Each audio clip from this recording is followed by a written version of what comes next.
Morning, Shiur. Can you hear me? Yeah.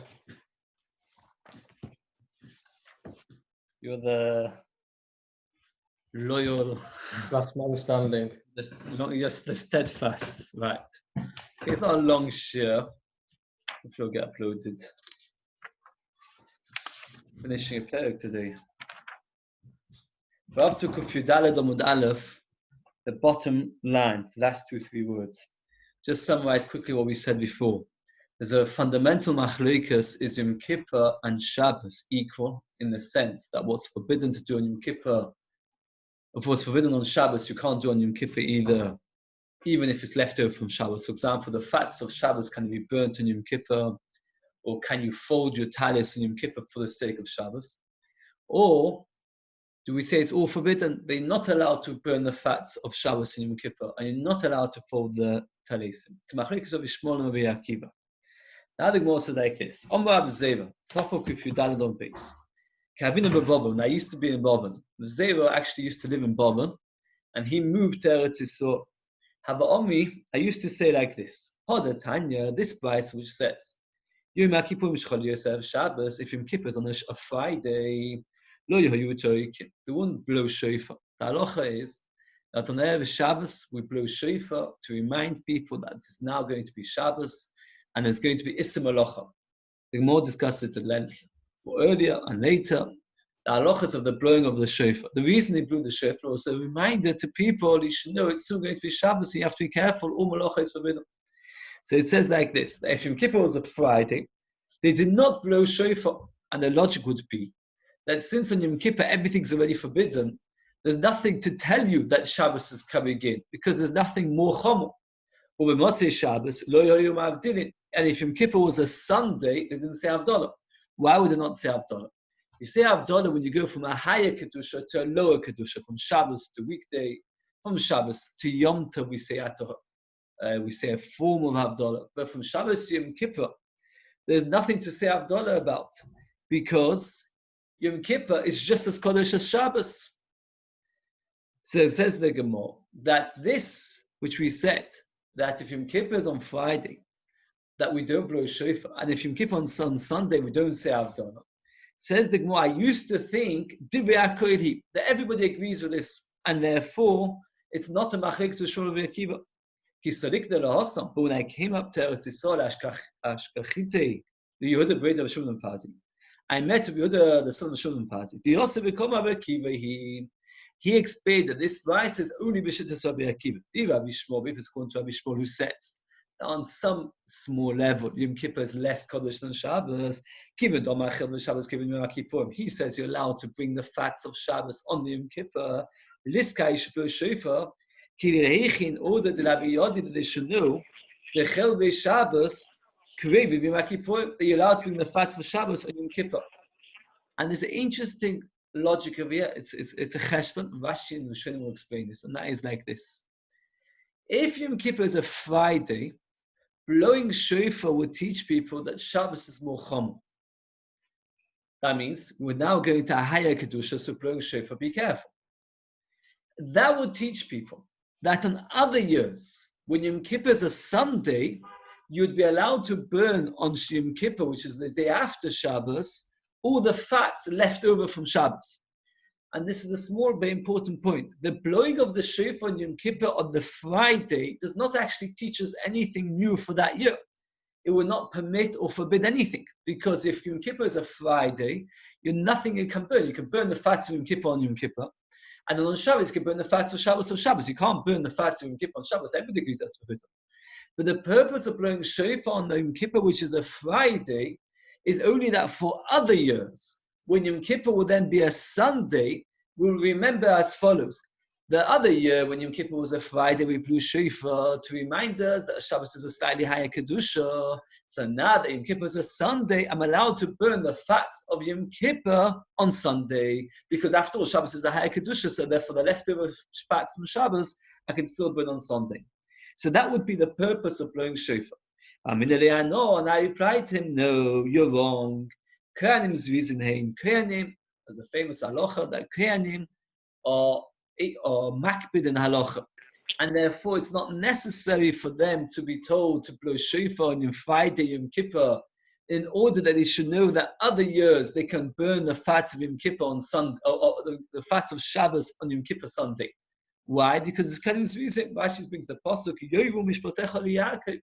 Kohanim teach Torah to Yaakov, and if that is their job, they won't make mistakes. We learned in the Mishnah in Sukkah that every day they would blow shofar a number of times. By the Korban Tomid, they would blow different times. They would blow shofar, and the Mishnah there says that when in the Beis Hamikdash it was a Friday, they would add another 6 tekiyas. There was an extra 6 blowing in the Beis Hamikdash on a Friday. 3 to tell people to stop working. So I missed out a line. I'm sorry. Do we say Kenim was reason? But that even in the Beis Hamikdash they would have to blow shofar to remind people to stop doing malacha. And therefore we see that we don't rely on the Kohanim's diligence to remember to keep Shabbos correctly. We have to blow shofar to remind them. So therefore, how can you say Kohanim's reason that their diligence is so great that you don't have to worry? It says the Gemara, Abai is discussing a completely separate point. As the Gemara says that what happened was Hilni Hamalka, there was a queen called Hilni. She donated certain things to the Beis Hamikdash. One of the things she donated was a very, very, very big golden candelabra, huge like golden menorah hanging by the front of the Beis Hamikdash. And what happened was the sunlight, it was placed in the exact position that when the sun's light rays would reflect off it, then people would then know that it's time to say Shema. That's what one of the purposes of this gold was. It was positioned in a way that when the sun would rise, the light would reflect over the gold, and then what would happen is people would know now it's time to say Shema. The Gemara in Yoma asks the Kasha, how could they possibly say Shema? Because the Kohanim always used to say Shema very, very early. The Kohanim would want to make sure to be part of that bird. They would get up very early to say Shema. So early they would say Shema, that if you'd say Shema with the Kohanim, you were obligated to say Shema once again. So if the sunlight reflected on the gold to tell people to say Shema, everybody would be saying Shema in the wrong time, because we just said that the Kohanim would say Shema in the wrong time. Answers are by there that indeed the Kohanim would say Shema Taka too early, but everybody else would say Shema at the right time. And the light reflecting off the gold was not for the sake of the Kohanim who were in the Beis Hamikdash. It was for the sake of the people living around Yerushalayim. And this is a very important point. The Abai is explaining that they did things in the Beis Hamikdash not for the sake of the Kohanim. As we said, Kohanim is Risen Haim, and they do things right. And anyway, they would say Shema too early. Rather, the purpose of this reflection of light was for the rest of the people in Yerushalayim, that they should know that it's time to say Shema. So it's for other people. Says the Gemara, now that you've got Abai's answer, says the Gemara, the purpose of blowing shofar in the Beis Hamikdash was not for the Kohanim. As we said, Kohanim is Rizimei. It was for the sake of the people outside the Beis Hamikdash who lived in Yerushalayim, that they should know it's time to stop working. Now, there's an interesting halacha regarding Yom Kippur. It's called Knivas Yerek. Knivas Yerek, there's a double machlokas exactly what Knivas Yerek is. One pshat is Knivas Yerek was simply to cut the vegetables off the stalks. If you've got a lettuce and you want to eat the lettuce, one of the things you have to do is you have to break off all the leaves from the middle stalk, or celery. There's many vegetables where part of the process of preparing the food is to break the vegetables off the stalk.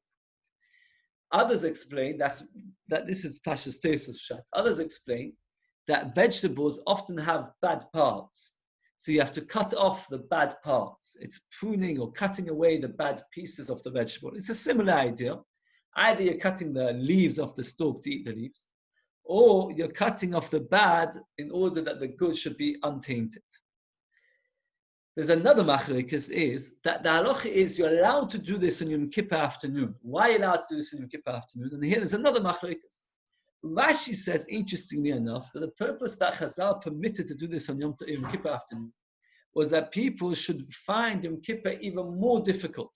when they see that they've got vegetables in front of them and they can't eat them. So that makes them even more hungry and even more upset. And that was the purpose that Chazal permitted you to cut vegetables Yom Kippur afternoon. The Rashba and others say, no, it's the other way around. We wanted you to be able to eat Matzah Yom Kippur quickly. And if we don't allow people to start cutting up the vegetables on Yom Kippur afternoon, so then what will happen is they'll be starving Matzah Yom Kippur and they'll take a long time to start preparing the salads and things. So we allow them to start early in the day. So either it's to make Yom Kippur harder, that you're dealing with food and you've got no, and you can't eat it. Alternatively, it's to make it that Matzah Yom Kippur should be easier to eat. So the Gemara asks the kasha as follows: V'liska, let's blow shofar Yom Kippur afternoon. That people should know the that you're allowed to cut vegetables, either cut with the bad pieces or to cut the leaves off the stalk.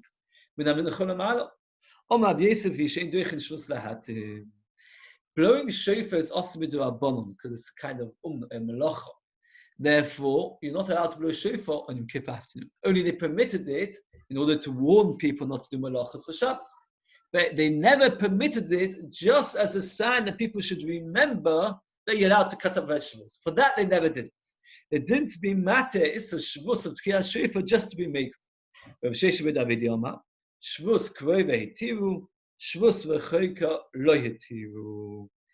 This shvus is going to be for a very long time. Why? Because over here, when it's a Friday, Yom Kippur is a Friday, you're not allowed to cut up the vegetables according to everybody. Why? Because the whole purpose of cutting up the vegetables is in order that afterwards, Matzah Yom Kippur, you should then be able to cook them and eat them. But on Shabbos, you're not allowed to cook. See, being whether the purpose is to cause more agmas nefesh, or whether the purpose is to make it easier to eat Matzah Yom Kippur, either way, if Yom Kippur was a Friday, you weren't allowed to cut up the vegetables because nobody's going to eat, nobody's going to cook on Shabbos. So therefore, to allow one to blow shofar on Yom Kippur, which is a Friday, just for the sake that other years you'd be allowed to then cut up the vegetables, that we don't do. That means for a long term, for a distant heter, that they never did. Says the Gemara, did they permit that? Well, tonight, Yom Tov Shabbos, when Yom Tov was on a Friday, we blow shofar to tell people it's soon going to be Shabbos. We don't say Havdalah. Why don't we say Havdalah? Because Shabbos is more chomer than Yom Tov. So you're not going to make Havdalah. Havdalah is when you go down, not when you go up. Motzei Shabbos, if Yom Tov is on Sunday, Mavdilim, we still say Havdalah. That's a special Havdalah called Atochon Antonu, which we say in the davening, because in the end of the day, there is a certain lessening of the Kedusha from Shabbos to Yom Tov. So if Yom Tov is a Sunday, we say some sort of Havdalah. But we don't blow shofar. This guy, let's blow shofar on Shabbos. Let people blow shofar on Shabbos afternoon to tell them that soon is going to be Yom Tov and you're allowed to shech, and therefore you can get ready for your Yom Tov preparations. And this is the Gemara that we don't allow blowing shofar just to make things more kuladik. We only allow blowing shofar to make things more chomer, but not more kuladik. And therefore, for the Gemara's question was, why do we blow shofar on Yom Kippur afternoon to tell people how to cut up the vegetables? No, to be mad to things they never did, but to obligate things, that's the purpose of blowing shofar.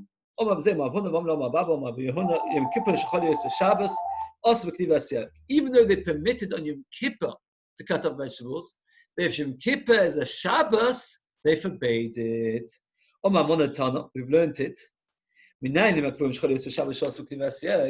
that Yom Kippur, which is a Shabbos, not to cut up vegetables?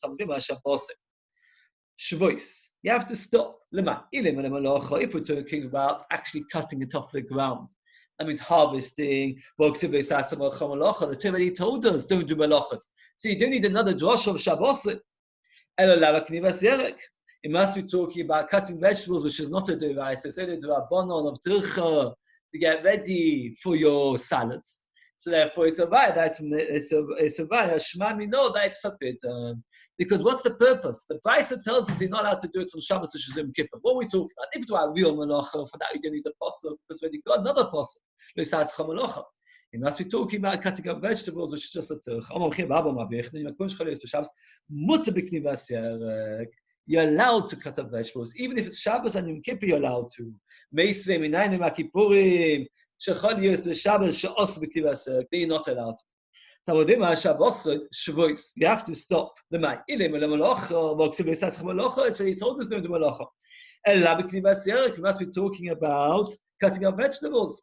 We'll talk about malacha. I say to tell you that if a person does an Aveil on Kippur, which is a Shabbos, he's over on two, a lav and a say, a lav of malacha, and a say of Shabbos, which tells us that a person must rest. Tanya Kavasa do Abiyachanon. Go Vaisa like Abiyachanon. Yom Kippur Shchol is Shabbos. Top of Tefillah Dalaf. Mutter B'Knei Yerek. You're allowed to cut up vegetables. So go Vaisa. It's only do Abana, and if they permitted it, and why did they permit it? In order to make people even more pain. If you look in the Rashi, top of Tefillah Dalaf, Rashi says, "Mutter B'Knei Yerek." The Shvus Lav Yisud Vaisa or do Abana.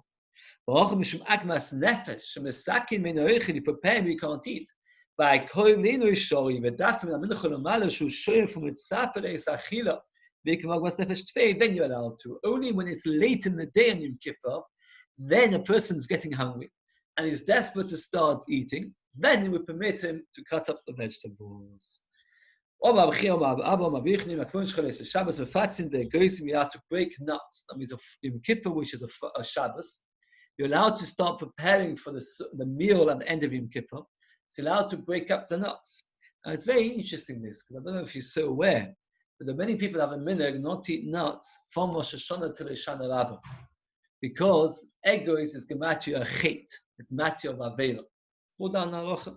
But over here we see clearly that people did used to eat nuts, because as it says over here, the Yom Kippur, which is a Shabbos, you're allowed to start preparing the last meal of the day. How? By breaking open the nuts. Is a raya that you're allowed to prepare, that people did used to eat nuts on Yom Kippur. We have to open up the pomegranates.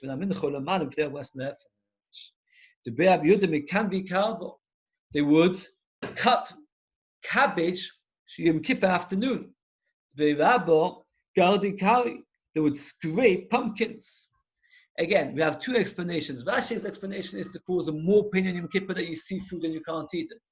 The Rashba's explanation is to cause a less pain, Motzi Yom Kippur. Now, Motzi Yom Kippur, you're hungry, so by cutting up the vegetables or scraping out the pumpkins, it's easier to be able to eat Motzi Yom Kippur. Kim the Chazal, since Rabbi saw, that people were preparing the vegetables too early in the day. A letter came from Eretz Yisrael. That means, Rabbi always permitted them to cut up the vegetables in Kippur afternoon. He saw that they weren't doing it in the afternoon, but they were doing it too early in the day. So he wanted them to stop. But he didn't know how to make them stop, because until then he had permitted it. So what did he do to make them think that it's forbidden? He said a lie. He told them that Rabbi Yochanan wrote a letter forbidding it, which is not true. How do you know it's not true? Because if you look in the Gemara, clearly Rabbi Yochanan holds that you are allowed to cut up vegetables. So he couldn't say he got a letter from Rabbi Yochanan saying forbidden. Rabbi Yochanan holds it's mutter. The reason why he told them this lie, that Rabbi Yochanan said it's forbidden, says Rashi, in order that they should listen to him. And from here the Magen Avraham says that if a person knows that halacha is to be true, and he knows that if he tells people the halacha, people will not listen to him, he's allowed to lie and quote it from a big Talmud Chacham in order that people should accept it. So you're allowed to say, for example, the Gedolei Adonai Tzol said X, when really it's not, it's you making it up. But you're saying it in order that people should accept the halacha. Like Rabbah, he didn't want people to cut up the vegetables on Yom Kippur afternoon because they were doing it too early. So what he did was, he told them that Rabbi Yochanan said it in order to convince them this is the halacha. And from there, attack the Rambam Paskins, Shulchan Aruch Paskins, that one should not chop up vegetables on Yom Kippur afternoon. Rather, a person has to wait for Motzi Yom Kippur to start preparing his food. To learn it again in this world, to understand it better and better, and to learn it to Mitzvah Shem and Shabbat. Mazel tov, everybody, and a very, very good Shabbos. We look forward to Mitzvah Shem on Sunday to start a new parak. Sure, any questions? You okay? Okay, it's a short share. We said already it was going to be a short share. They would have a very good Shabbos Hatzlacha with everything. Be in touch. Good Shabbos Shire as well if you're on. Okay, Hatzlacha. See you. Bye. I'm turning it off. I'm turning off those. Shkoyach. You got to have good Shabbos.